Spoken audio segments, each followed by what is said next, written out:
Hi, I'm Iridium. Hope you're doing all right today. Album review time. Nitrate and Renegade. So, third album from this band. This is the first album I've actually listened to from Nitrate. They're on the AOR Heaven label. Good label, obviously for AOR music, which this definitely is AOR melodic rock music. Now, this album, let me tell you now, is fucking great. It is fucking great. So there's been some great AOR out this year, for sure. Toby Hitchcock's album, Kent Healy's album, solo album. Great AOR albums. Reviewed them both. Love them. This pips the post, I'm afraid. This is the best AOR album I've heard so far this year, without fail. I love this album. This is stuck completely, and you know, the band actually might give me stick for this because we hark back, don't we, to the 80s all the time. We hark back to the 80s because, well, I do, because I'm 50. So the 80s were when I was growing up. It was the perfect time for me. So I'm always going on about the 80s all the time. I try not to do it too much, but I do. And there's some albums that really give you that 80s feel. There's some that try but fail. This really gives you that late 80s feel. I can hear Def Leppard all over this. Late 80s Def Leppard. I can hear Europe. And these are some of the bands that the AOR Heaven label have done a synopsis for and said that these are the bands that influence Nitrate. I would agree on some of them, some I wouldn't. Some I'd agree on is Def Leppard for sure. Probably the most one I agree on is Def Leppard. Europe, Bon Jovi, Journey, definitely. Journey and Def Leppard, for me, are the biggest influences on the band Nitrate. Now, the brainchild of Nitrate is Nick Hogg, and I'm proud to say from the UK, Nottingham in the UK. He's the bassist and the songwriter. Now, he's got together some great musicians to guest on this album. So there's one thing for sure. I mean, I know that looking at the people that are on this album, I would say there's a chance that some of them recorded in the studio with Nick Hogg. Some of them I wouldn't have thought did, mainly because of COVID, but you know, there's a lot you can do with the technical stuff these days in the studio, you know, and there's not a lot of times bands actually get together. And I don't think they did on this one, but it really feels like they are. This really feels like a band album. It doesn't feel like one of them ones that's been, you know, just spliced together from all parts of the world. It actually feels really energetic and it feels like a band. That's a great thing to achieve for a start. So you got Nick Hogg on the bass. Let me tell you about some of the musicians he's got coming on here. So you got two guys from Vega, the English band Vega. These are ones that might have gone in the studio with Nick. I'm not sure. Tom Martin and James Martin. So looking at the Vega band, one of them plays bass, one of them plays keyboards, but I think they might be playing guitar on this album because obviously Nick's the bassist and the keys are being played by Alexandra Del Vecchio. Who else? So he's on the album also doing keys and backing vocals. Mikey Wilson, he's on the drums, and of course you got Alexander Strandell on the vocals. If anyone doesn't know who he is, he's in the band Arctic Rain and most recently the Crown album.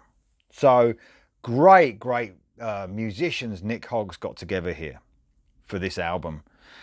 Now, I said about the inspired bands, you know, Def Leppard and all that, Bon Jovi. Now, these backing vocals on this album are some of the best I've heard for a long time. They are so sweet and cool in the background. That's the Def Leppard coming through for sure.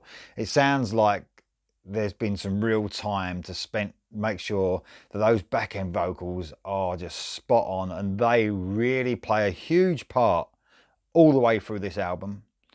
Also, the guitar tones have a real Def Leppard feel, especially on the Hysteria album. I might hark back a little bit to the Hysteria album. That's some of the guitar tones on this album sound very similar, and I'm sure that's something that Nick Hogg had in mind. Let's just say that the songwriting is the thing that's done this for me, that made this album a bit special. There's some songs that I think would have been good if it weren't for certain things done from Nick Hogg in the songwriting department to make them fucking great. And there's examples of that all the way through. You're expecting something like a chorus, you're expecting it not to lift, for instance, you know, halfway through the chorus or something, but it does. It lifts, and it lifts to somewhere unexpected. And you think, wow, that was a good song anyway, and it's made even better. Great songwriting by Nick Hogg. It sounds like every song's a single, to tell you the truth, could be released as a single. It's absolutely great. There's a lot of really simple but effective bass lines running through these songs, especially in the verses, where you get the bass, drums obviously, and the great vocals from Alexandra Strandell. Really smooth sounding, like that bass is sort of lets the songs do what they're meant to do. That's what they do. They let the whole songs breathe. So you've got this bass that's, like I said, it's quite simple and effective, but it lets every song do what they're meant to do in that AOR style. Absolutely great. I am going to run you through every track, but this is no exaggeration. This is the best AOR album easily this year so far. And I think that it's going to be hard to topple it, for sure. Kicking off, 10 tracks to talk about. Track 1, Danger Zone.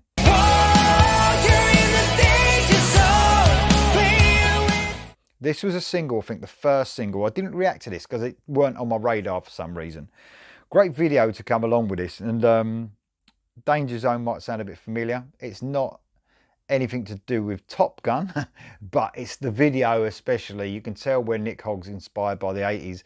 It's got jets, and that flying through the video is very much a soundtrack type song, and I'm sure that's what he's going for in the video.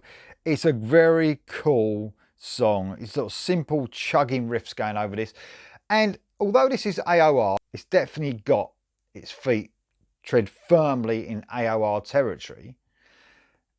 The guitar is the main instrument along here, with some lovely keyboard touches throughout. So the guitar is very guitar orientated album.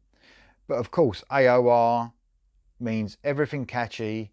It means melodies and hooks all the way through. That's what it is. So, like I said, very cool, simple chugging riffs. Great chorus, so catchy.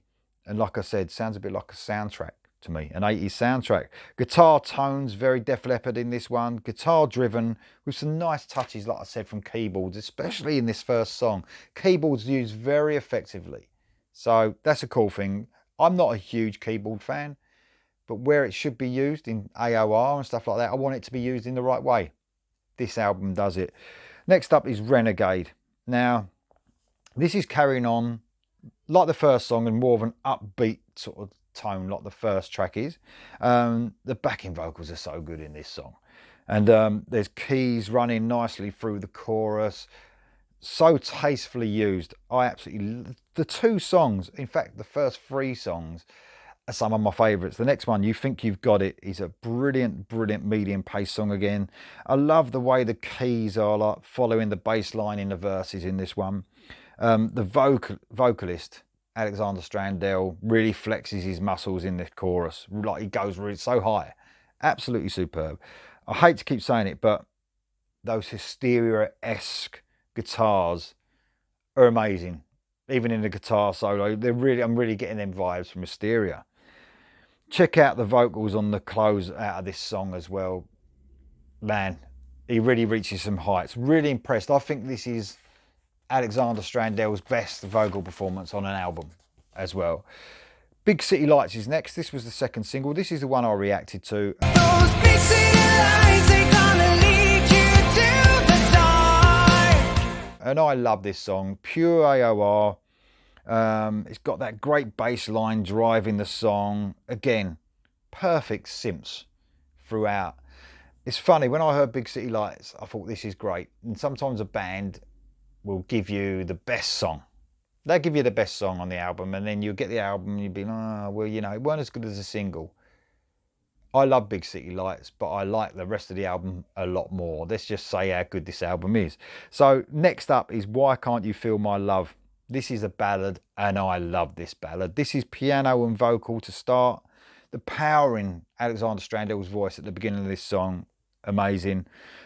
Perfect placement as well. I noticed it's really important, the track listing and how songs, you know, when the ballad comes in, how many songs do you put at the front that are quite rocking? You know, you put at least two, and he's got the perfect tone throughout the album. This is an outstanding vocal performance on this, Why Can't You Feel My Love? The chorus is amazing here. It's probably the most, it really got me, this chorus. It's so catchy.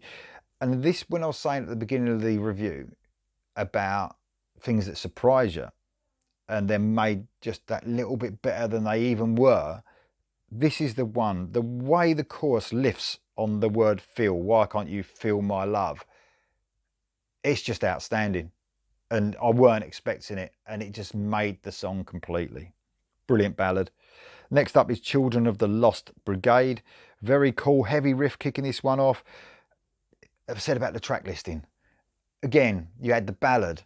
Then this one is one of the heaviest riffs, just kicking that song off. It was perfect after the ballad. Perfect track listing. Again, backing vocals used perfectly in that chorus. Very nice solo, a little longer this time.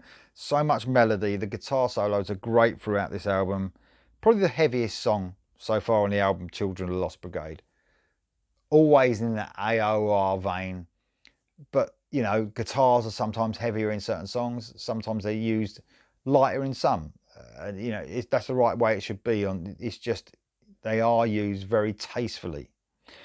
Addicted is next. This one is pure 80s. This sounds like a hit. If only this was in the 80s. You know what I mean? As when I know the music industry's changed so much. You just hear this song and you think that's an 80s, mid 80s to late 80s hit for sure. Nice little picky guitar parts. Very cool. Very hysteria again for me. But there's nothing wrong with influences, and it's very tasteful. This doesn't sound like a Def Leppard record. It's got bits in it that sound very Def Leppard in parts, and Journey mainly. Next up is Alibi, the 8th track. The keys pushed to the front a little here, giving that more pure AOR feel. So the guitars are down a little bit in the mix. The keys are pushed up a little bit. This has a real moody feel to it, more of a moody AOR song. It's great though. Great catchy chorus with those full backing vocals in full strength. Again, absolutely used perfectly. Lay Down Your Arms is next. This is like a slow to medium pace song. This is my favourite song on the album. And there's been some fucking great songs. So this is sort of on the edge of being a ballad, but not quite for me. I think there's only one full proper ballad that's already been and gone. This is such a strong song. It travels along on a nice simple bass line, but the melodies just elevate the song. It's amazing. I love the vocals here. Great tone in Alexander Strandel's lower range. He's got such a cool lower range, and it really shines on this. Lay Down Your Arms is at the moment my favourite on the album. It's a great track. Edge of Surrender finishes this album off, track 10. This gives me those 80s movie soundtrack feels again. Again, that nice bass line with vocals in the verses.